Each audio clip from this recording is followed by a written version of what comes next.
Hello, everyone. This is Tammy Brunk, Earth Sky Woman, and I'm here with you today. I wanted to offer a video on this full moon tonight in Cancer, and the day is January 13th, 2025, the first full moon of 2025. And for those of you who might be listening to this later, just know that there is definitely a lot of information in here that's going to be relevant for the next several months, if not full year. So keep tuning in. And I had actually written something that I sent out to my email list. If you're not on my list, you can go to my website, tammybrunk.com, and you can sign up to get regular newsletters. But I wanted to just come on because I have been doing YouTube's pretty regularly and just tune in. So first of all, just to say that the specifics, the full moon tonight is exact at 4:27 p.m. Central. Meaning, when I say exact, meaning that the sun and the moon are exactly opposite. So that is the moment of the exact full moon.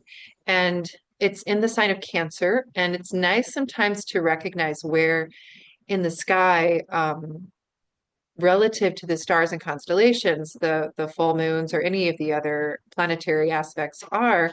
And so just to know that it's fairly close to Castor and Pollux, which is the two stars that are at the feet of the Twins constellation. So just to kind of place it in the sky. And so this full moon is going to be beautiful. It's going to be another stunning visual beauty to be tuning into. And it's carrying a really big punch, a lot of impact emotionally, specifically. We've already probably been feeling this. I've been crying all morning, um, on and off. And I've been hearing that from others as well. It's been a really emotional moment. And this is natural. This is part of what this medicine is for, to help us to really allow ourselves to feel what's coming up. And so, breaking this down, this full moon, it's in the sign of Cancer. So, every year you'll have a full moon in Cancer. And what that any full moon is going to present is the opposite energies of two opposite signs, astrological signs. And astrology has so much to do with understanding the tension, the dynamic tension, or the way that one thing relates to another thing, or the way one state of being relates to another state of being, and then learning how to alchemize that so that we can um, become more whole. And so with this full moon, um, the moon is in the sign of Cancer and the sun is in the sign of Capricorn. So that's the polarity that we're dancing with. So with the moon in Cancer, because that's the focus, really, more of the focus. Cancer is very much, it's a water sign. It has to do with feeling emotion, vulnerability. Really, it's most whole healed expression. Cancer is our capacity to deeply feel in a very human way, in the ways that we love and care for our children or our elders or our beloveds or the earth right near us. Cancer tends to be quite local in its immediate effect. Cancer is a very personal sign, and so whatever comes up, also it's very um, when we're working with cancer medicine, it can tune us into and tap us back into childhood experiences, kind of the primal ground through which we developed the matrix or the mother field of our early upbringing, our even in the womb, even the first few years of birth, those kinds of experiences, emotions, the pre-verbal experiences that we carry in our body, those can be activated when Cancer, the sign of Cancer, is really deeply impulsed through the moon or through other planetary beings. And so this full moon, first of all, full moon in Cancer already is bringing that medicine in. It's like this big whoosh of this feeling state. It's connecting to our hearts, to our personal hearts, and to this kind of emotional vulnerability. Add to that, here's the big event for the full moon, is that we've also got Mars in the sign of Cancer, the very latest degrees of Cancer. So when a planetary body or point in space is in the later degrees of a sign, you're going to, it's almost like there are these layers of historic wisdom and also maybe accumulated I don't want to say karma, I guess I could say karma, the accumulated wisdom and experience, we'll say, that's carried through that sign. So Mars is in the later degrees, like 27 degrees, I believe. And so this experience we're having is multi-layered and it's historic, it's ancestral, it's not just personal. Then we have the fact that Mars is very close to the Earth, almost at its closest point to the Earth. So when a planet's really close to the Earth, you're going to feel it. We are here on Earth. We're Earth beings. So we're going to feel the planets and it's retrograde, and all the planets when they're retrograde are at their closest point to the Earth. So Mars is being deeply felt. And who is Mars? Mars is the many things, but here I'm going to speak into his essence as the masculine, the masculine energies, this medicine that is very directive, very focused in its original kind of, how do I want to say this? So Mars has a lot of layers as well, right? So at a very core level, Mars is this kind of primal life force, this very initiating energy. Depending on the sign it's in, it's going to express differently. But one of the ways to look at it is that it is the masculine principle. So where Venus can be seen in kind of a very human way, not a transpersonal way, but in a way that we experience and we live in this material realm in a very real way, Mars can be seen as the masculine principle. So the masculine here, the god, the masculine being, is currently in the later degrees of the sign of Cancer. So if you can just imagine and feel in your body this masculine energy that wants to push forward, that wants to be alive, that wants to take action, wants to initiate. Again, I'm not talking about gender here. Just understand that each of us as humans, as someone I love to study with says it is that we're each 100% masculine, we're each 100% feminine. But Mars, so it's not about gender, right? It's not about gender. But so imagine there's this Martian energy. It's very forward moving, and it was associated historically with war.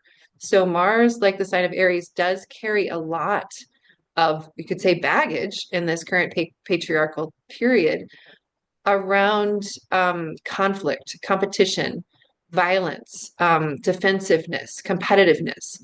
These energies, that's the shadow that we're working with when we're working with Mars. And when I give each of those words, of course, there's value sometimes to competition. There's value sometimes to conflict, but it's when it's out of balance, it's inflamed in a sense, that we feel that distortion.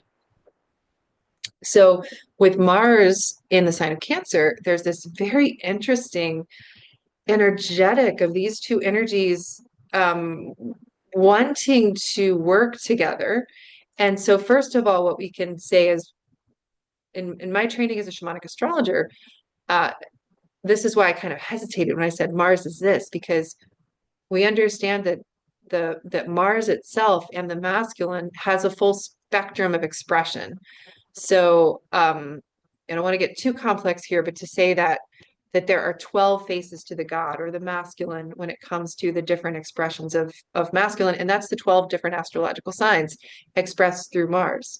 That is to say that the masculine has many different ways to express authentically.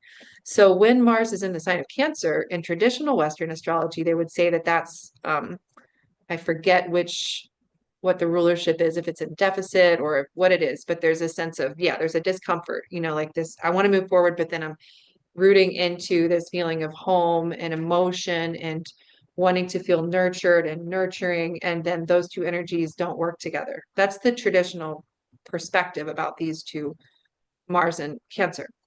So I just want to honor that this is a both and, where we do live in a time where the masculine has been expressed, has been experienced with more of its seasonal energy of spring, of this very forward moving, initiatory, bold, outward pushing kind of energetic, right? The primal masculine energy. And yet there is a way that I would propose, and this has been from my training as a shamanic astrologer, and what I'm also evolving forward in my own way, is that Mars, when it is expressed in the sign of Cancer, and when it learns to navigate those energies harmoniously internally, then what it really is, it's the masculine who is very can be very parental, be very loving and caring for the children or for the elders, for the village, for the community. It's someone who really has a deep concern and care for other people, and for asking, how is it that we're caring for each other? How are we creating community? What is the matrix? What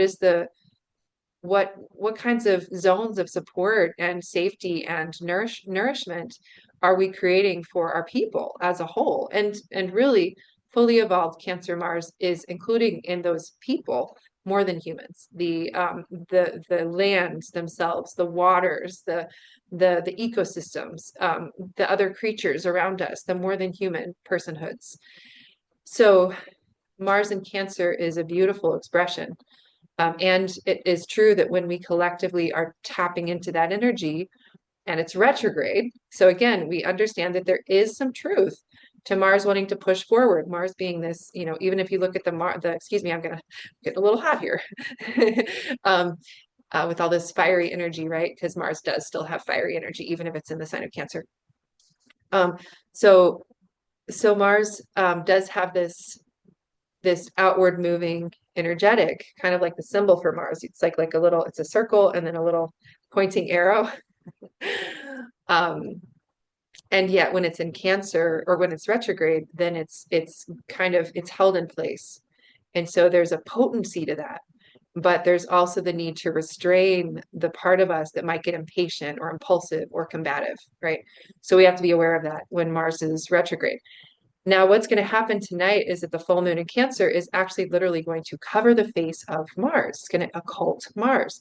Now, when there's an occultation, it's like an eclipse. So think about what happens at a lunar or solar eclipse where the sun or the shadow of the earth is covering the face of that planetary body. The same thing happens with the inner planets. Not all the time. In fact, this occultation is pretty extreme. It's pretty amazing in terms of visuals and energetics.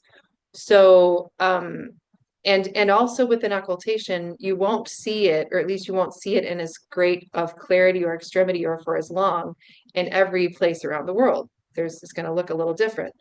And so where I'm at right now in Turtle Island, that's one of the indigenous ways, I'm saying there are many indigenous peoples, right, that are the original ancestors of these lands, but there are significant, there is this understanding that we can call this North America Turtle Island, according to many tribal peoples. And so I sometimes use that term.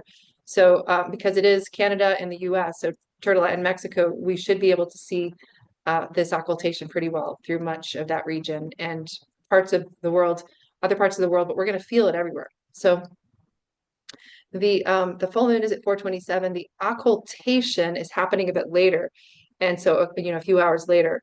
And what happens then is that the moon is going to be, anytime the moon is close to or connecting with a planetary body or a star, or at any point in space, it's going to be transmitting directly to us in a really feeling way, in a very direct way, whatever the medicine of that planetary body is. So the full moon already is just amplifying, shining its light. It's a transmitter, bringing that energy to us.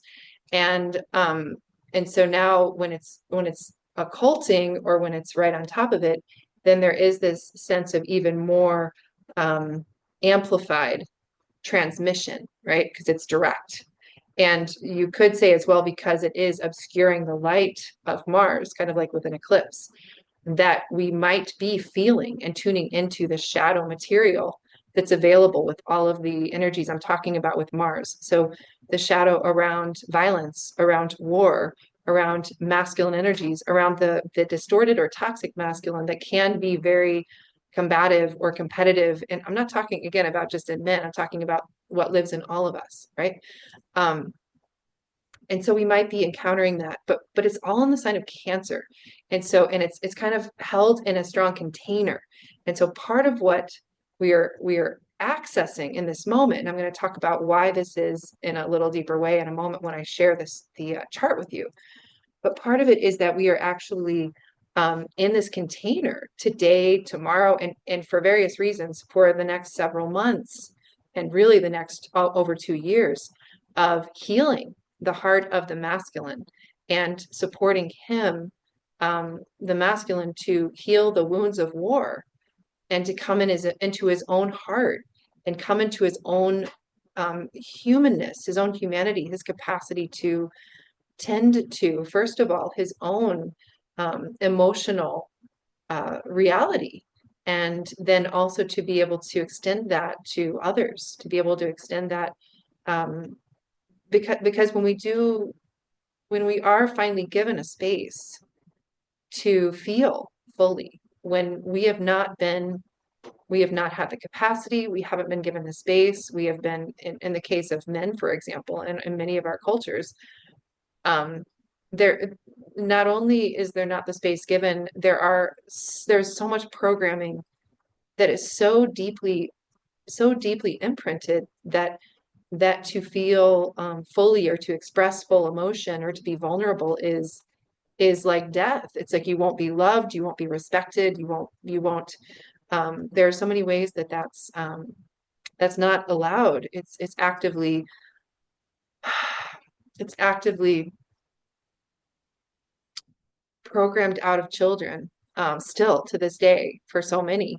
It's changing, but that is very much the case. So this is part of what in the next 2 years we're going to see playing out is that, and this can happen for women who have more of that patriarchal kind of warrior armor that they've taken on for various reasons. Think about single moms. Like single moms are often the ones I know, they have had to be these superheroes who carry the masculine armoring in order to nourish and care for their kids in a very hostile environment in most cases.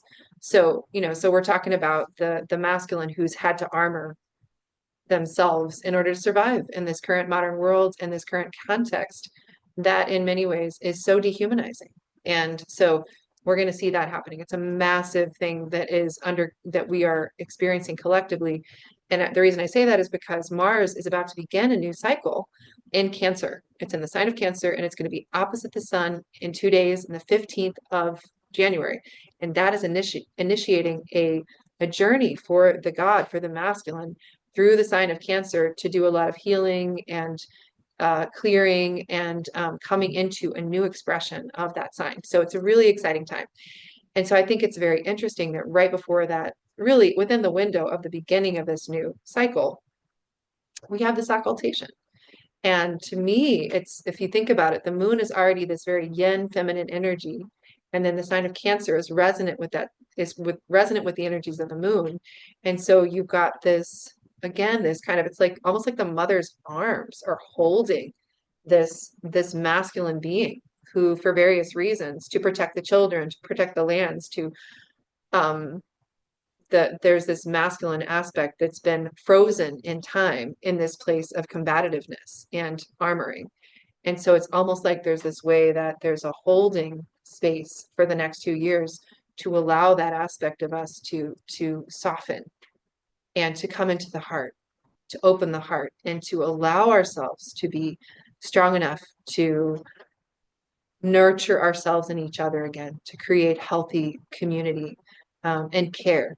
So that's part of what I see happening. Now, I am going to call up the chart just for a few more layers of this so you can see it. And I've got this right here, full moon Cancer, wolf moon. We call it the wolf moon. That has to do, I don't remember which tribe, the wolf moon. It's a number of different tribes. I think in the northern part of Turtle Island that would refer to it that way for obvious reasons, because this would be a time of year where you would, the wolves, I believe this is why, would have been very active.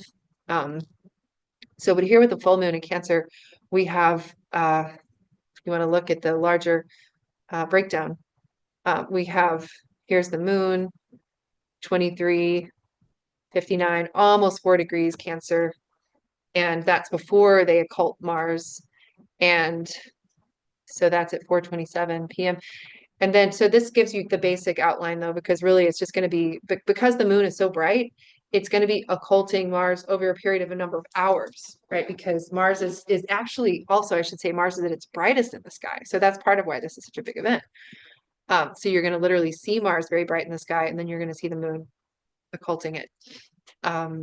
Okay, so what else do I want to say with that?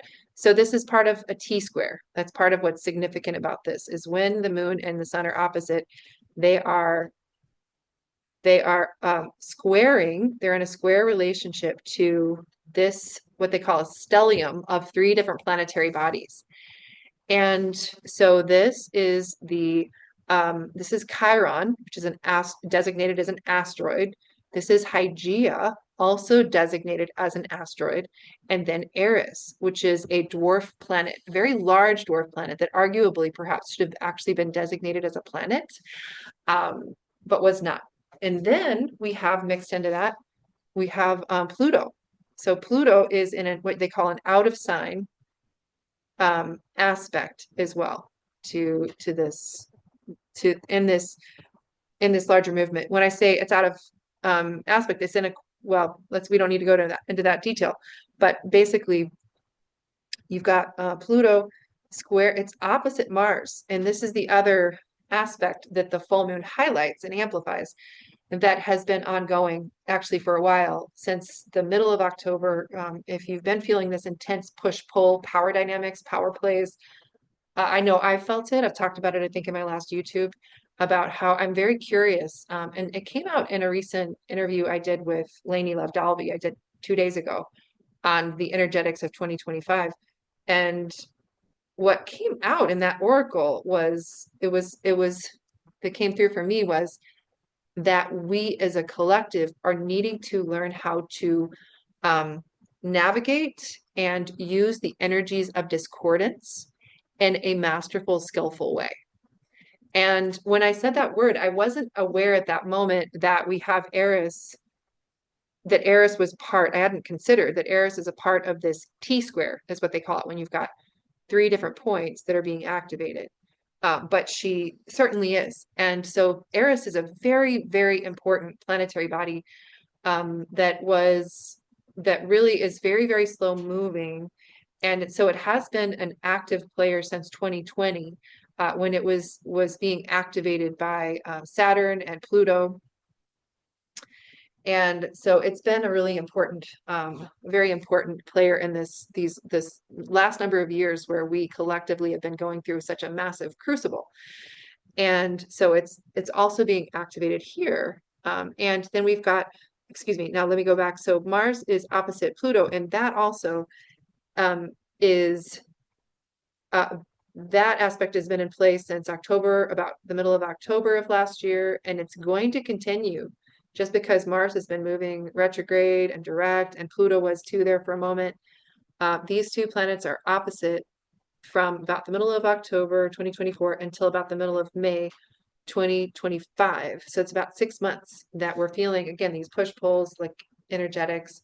And then I did just jump in there with Eris as well, because she's actually part of that too.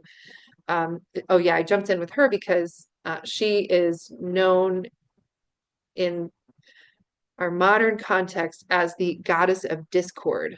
Now, many of those of us who have been working with the goddess energies, with the asteroids, dwarf planets for many years, as I have been, and also with Venus, with the feminine divine in many ways, we will tell you that many of these stories of the goddesses or the beings who were demonized in many ways, they have a very different origin story.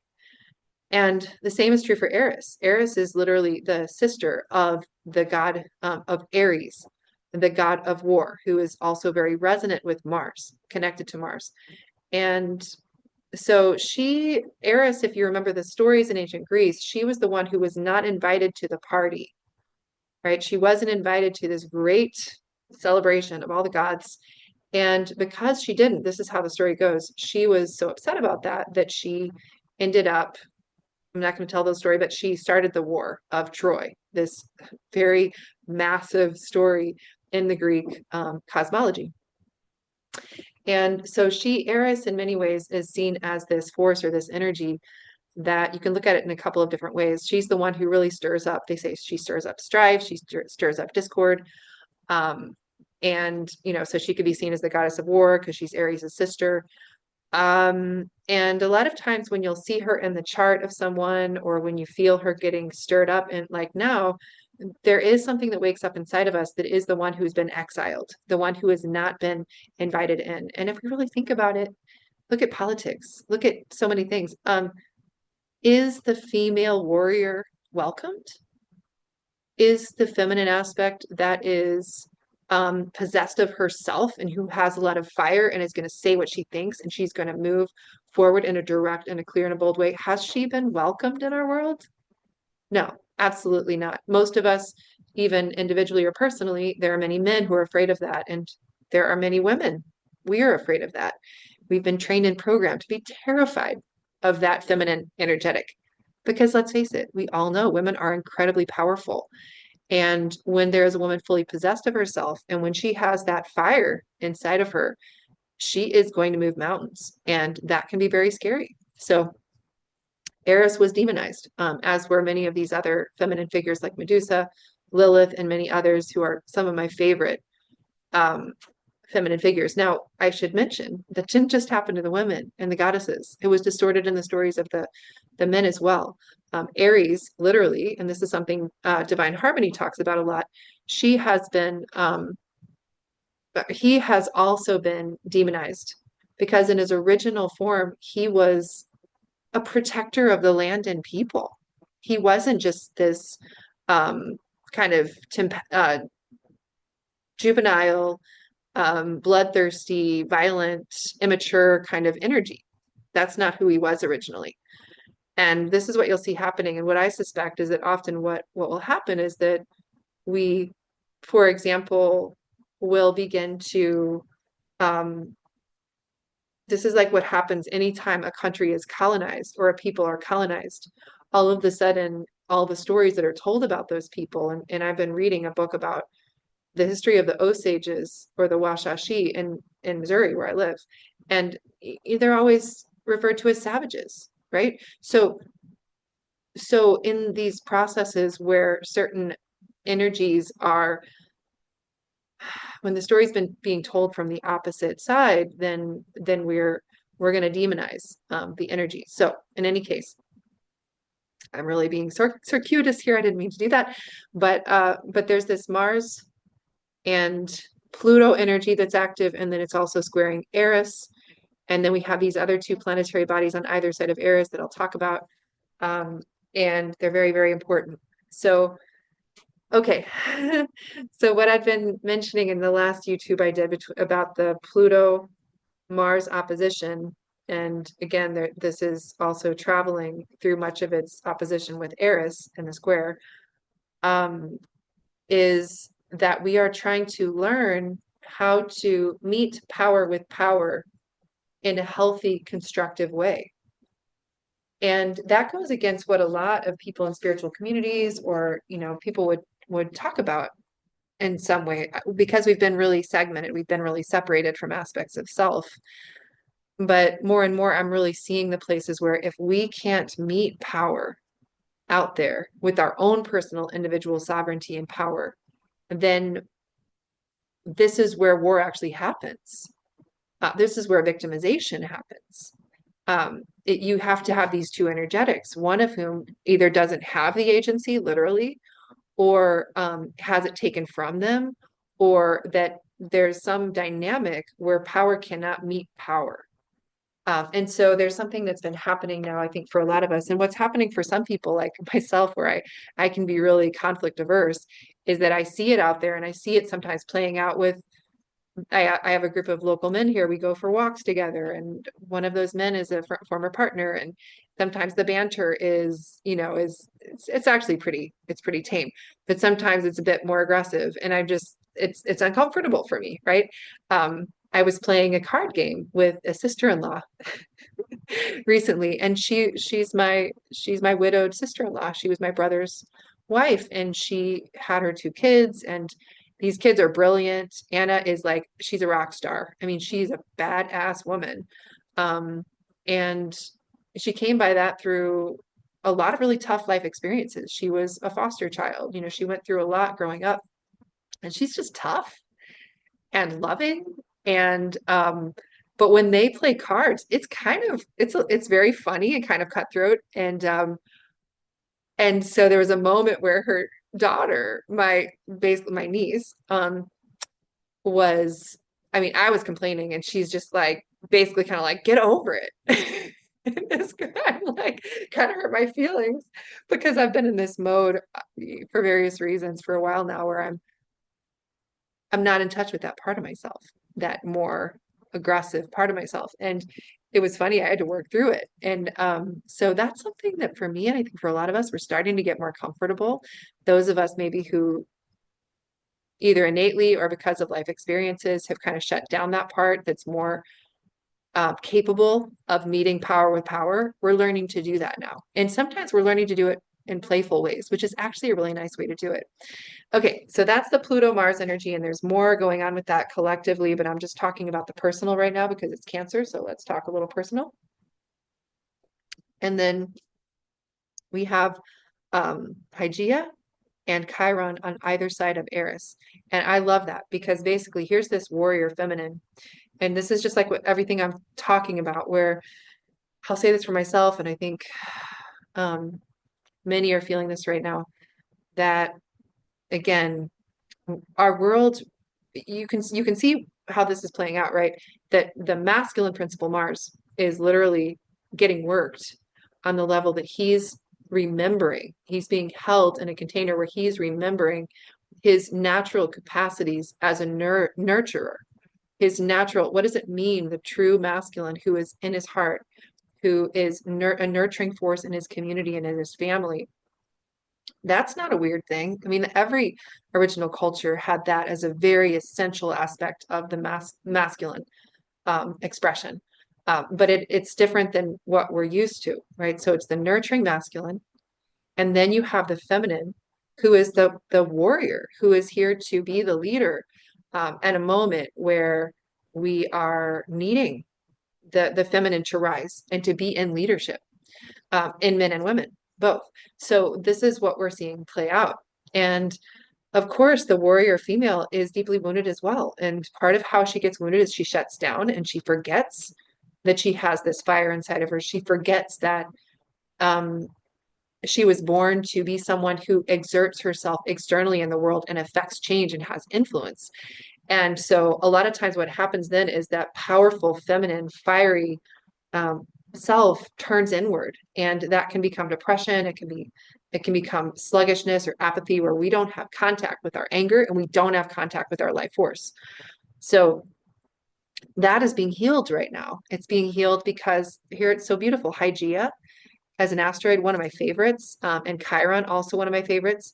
In fact, right after I had my own massive healing initiation in 2018, I taught 3 different cohorts in my astrology dreaming portal. I often, in my courses, I will weave dreaming practices with astrology so that we are all in a field where we're all tuning into the true essence of these planetary bodies.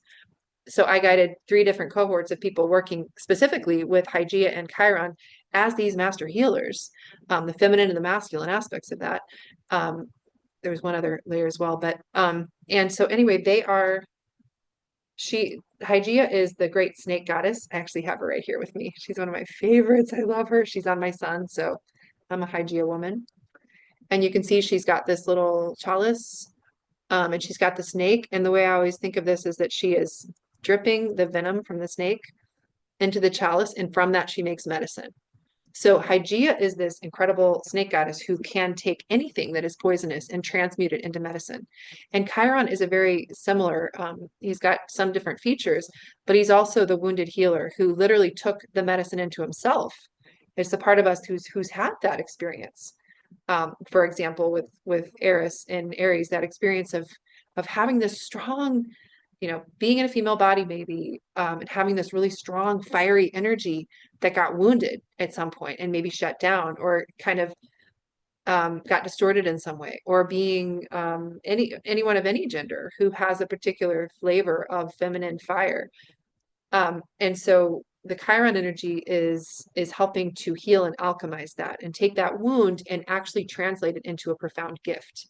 So here we have this warrior goddess who has been cast out, who has not been invited into the circle, into the party. And these two are in a big healing kind of huddle with her, inviting her back in, saying, no, we need you. We need you. So this is a powerful full moon. Do you feel it? And yes, it's personal. And also, I'll just share that I received the most beautiful. I saw this morning a beautiful text from Lainey, who I again had recently done this 2025 report from, and it really moved my heart because I resonated so much with it. And she had just woken up early in the morning and she was just weeping and weeping. And in our conversation recently, we also, when we talked about the fires in LA, because she has a lot of community there, and I have community too in that region as well. And I mean, we're all at this stage, it's just another, after Asheville and after Gaza and after all these things across the globe, it piles up after a while. And so she also had her own experience in her own body and in her life that was really mirroring what the earth is going through.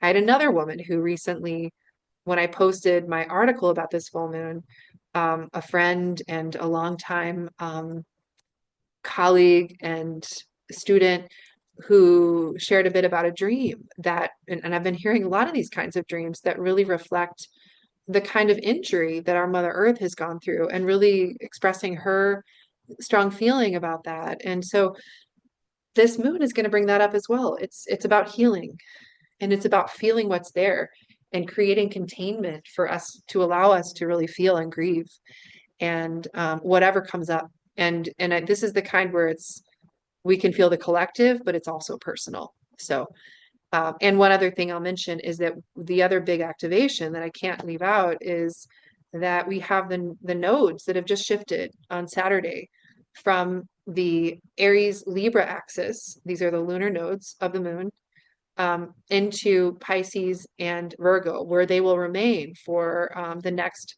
I believe it's almost 2 years, 1.5 to 2 years. And so part of what that means is that we've got Pisces now as this kind of true north. It's this guiding star, helping us to know how to navigate these intense times we're moving into in 2025. And so that really adds to that sense of softening and of feeling.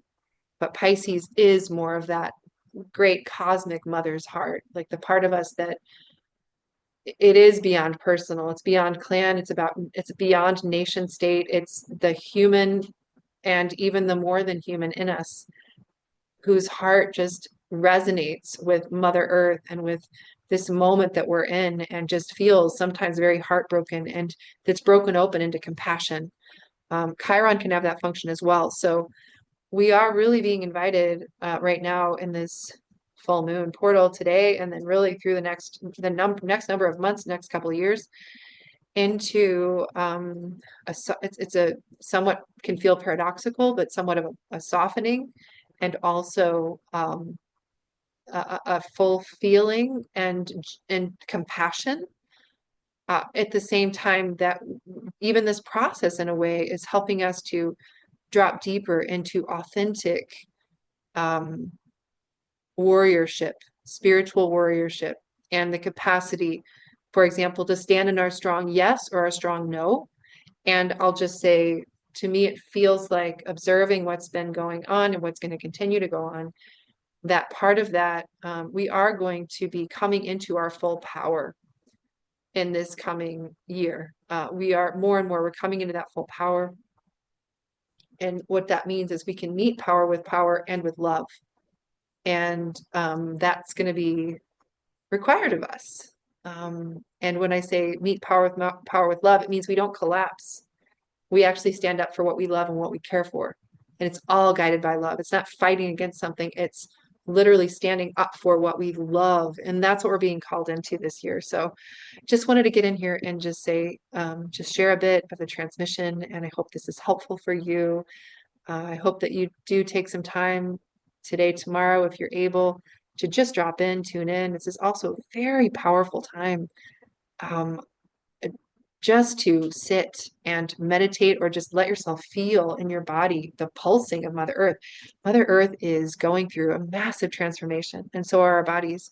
So we need moments just to drop in and just to receive the downloads because they are there. That's another side, a whole other side of it connected to Pisces that I'll talk about more when I talk about Venus, because Venus is also a massive figure here.